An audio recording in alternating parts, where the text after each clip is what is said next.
Welcome to Togyu. This is Japanese bullfighting, and the little clip to start us out were the Heavies, the champions, if you will. But before you get to a well-polished champion, you got to start here at the beginning. And as much fun as it is to watch the big guys push each other around, these little guys are a lot more entertaining. And the trainers that you see there, the handlers, they have to put a lot more skill into it. As you can see, these guys. These bulls, they know the idea, which is to just, it's a strength, it's like sumo wrestling, right? They're just trying to push each other around a little bit. The big guys, they aren't goring each other. There's not any blood going. It's not an extraordinarily violent sport at all, but they're pushing. But these little guys, they're bulls, so they aren't really kept together, but they're kind of half playing, and they're, feeling each other out and everything. So we're up here in Iwate, up in the northern Japan, in the Tohoku region, but this sport, this Togyu, is actually also known as Okinawan bullfighting. So it came down from the south and came up here. Not too many arenas going on. This is one of the few up here, so this is a very unique experience we got to go to the other week. They rank it very similar to the sumo wrestling. So they start with the little guys, with the young guys, and work their way up the classes until they get up to the big heavies, which you just saw there. So I just wanted to kind of introduce you to this sport. These guys, these little bulls here, they're having a lot of fun. You're seeing the handlers really having to keep up with them, because instead of just pushing with pure strength, they're just kind of feeling each other out. So it's a lot of fun. As you see the other matches coming up here, you'll see the skill level increasing, and there at the very end, the handlers have to move. The bulls are moving, but the bulls know what they're doing. And so they don't get tangled up. They don't get those ropes tangled up as much because they're just pushing. Okay, and they've been there before. To the bulls, this is a sport. They like to push and shove on each other. Sometimes they'll decline to battle, and that's the cool thing about bullfighting here in Japan is you'll see a match now and again where the bulls just like, we aren't feeling it. So and they don't force them, right? So they put them together. They get their heads together, and then the bulls decide if they want to fight or not. But again, the fighting, these are short-horned cows. They are not exceptionally aggressive at all. Matter of fact, before and after this match, we were walking in and amongst them. They were tied up, of course, but they're not horribly aggressive, but they like to shove at each other. And as they get more experience, they get better at it.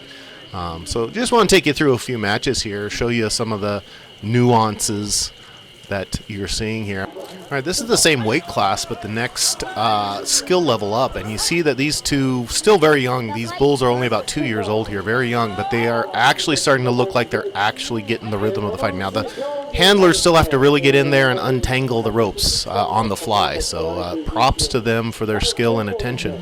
But the bulls themselves, even though they're the same age as that previous ones, these are a little bit more experienced, and the next rank up. And they're starting. They don't paw at or they don't nuzzle at each other so much. They're actually putting their heads together and pushing, and that's what you want to see in a quality bullfight. They're not violent. They're just shoving.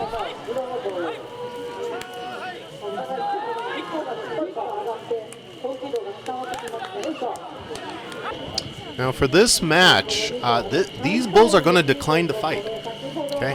And I think it's important that that's brought out in Japanese bullfighting, is they bring them together, they put their heads together, they invite them to fight, but the bulls actually have the discretion to decline.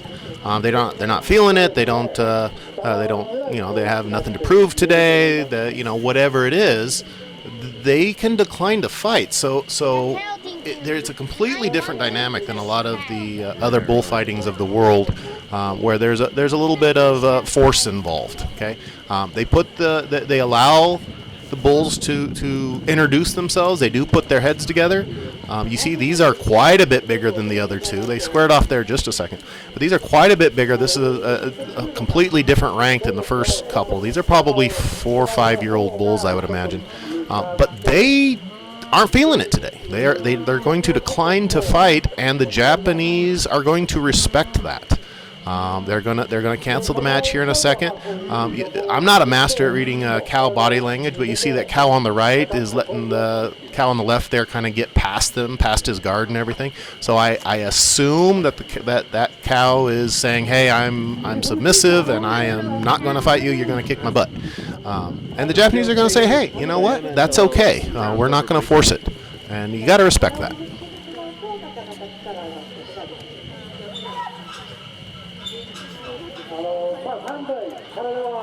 Now this is a beautiful match. You got some of the bigger bulls. This is a higher ranking. It's not quite the top ranking, but this is a classic Togyu battle. Two big bulls. They both know what they're doing. You see, they're not using their horns on each other, other than to stay aligned. It's a shoving match. It's Japanese sumo, bullfighting sumo, and you see the classic stance there where they dig in and they're just pushing. The one thing I'll point out here is look at the trainers. Okay, the trainers are having to do a lot less. Now, part of that is because if you check the earlier footage, the younger bulls had a loop of rope that comes down through the horns and then down to the nose, and that's so that you can pull the rope and get the cow to back up. Okay, these big guys, they know what they're doing. They've done this 100 times, and they're trusted. And so they only have that ring through their nose. Okay, that's not for the protection of the trainers. Right? If that bull decided to come at the trainer, a nose in the ring isn't going to stop him. You pull the ring, it pulls him closer, right?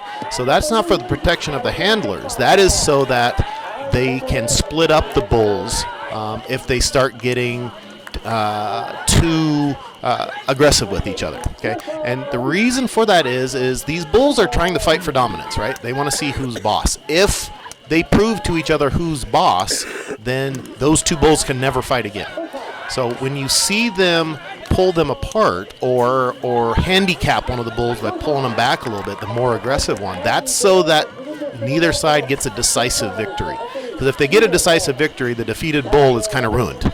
Okay, so you'll see that there's a lot less ropes with these bigger, experienced bulls because they're trusted, and it's only to get them apart when they start getting too. You see that bull on the right is being pulled back. Okay, so he's probably winning, but they don't want him to actually win. He just slipped the guard, and there you go.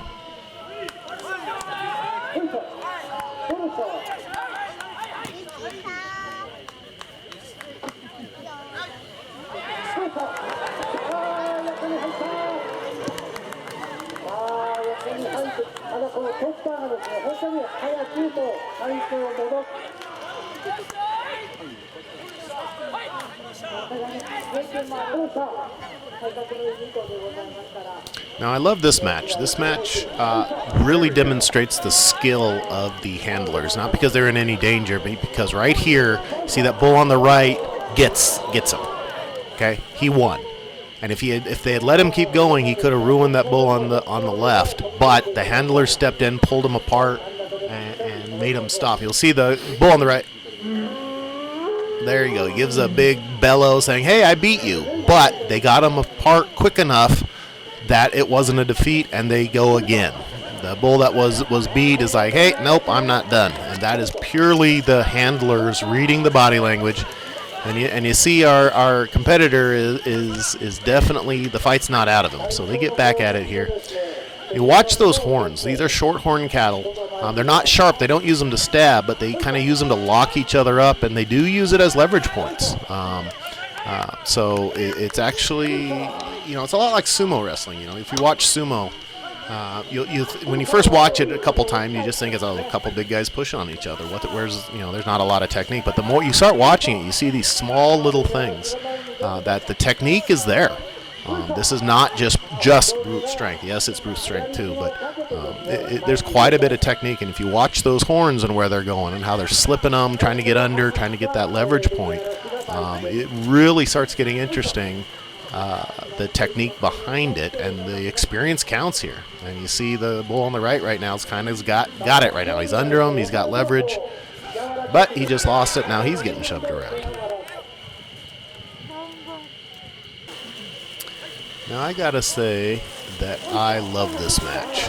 Okay, this match is probably my favorite match of this tournament. Okay, this is the biggest category of bulls. These are the big heavies. This is second to the last match. Both these bulls have been champions before, so these are the best. And if you watch casually, it kind of looks like they're not really fighting each other. They're not, it's not big and flashy. It's not, big strength. They're not pushing on each other. But if you watch the horns and the face position, this is like two experienced wrestlers hand fighting. Okay, they're looking for that position because they've been doing this so long that they know that positioning of their horns as they spar there is going to decide who wins. So they're not throwing their weight into it. They're not throwing their force into it until they have an advantage. Those previous bulls, they were fighting for advantage, but while they were exerting effort. These guys are experienced. They know what they're doing. They're not going to waste their energy until they have the advantage, and you're about to see the one on the right get that advantage. Watch this. Okay, he's going to slip a horn. Okay, here in a second. Yeah, he's trying to get a little underhook there, and boom. He got it, slipped it, and shoved him. Okay, absolutely brilliant, and it almost looks like less power than previous, but these are quite a bit stronger. These are very experienced bulls, and it's absolutely joy to watch because there's so much technique in it that if you look casually, first time you look at it, you don't catch it. But these bulls are exemplary examples of a classic Togu match.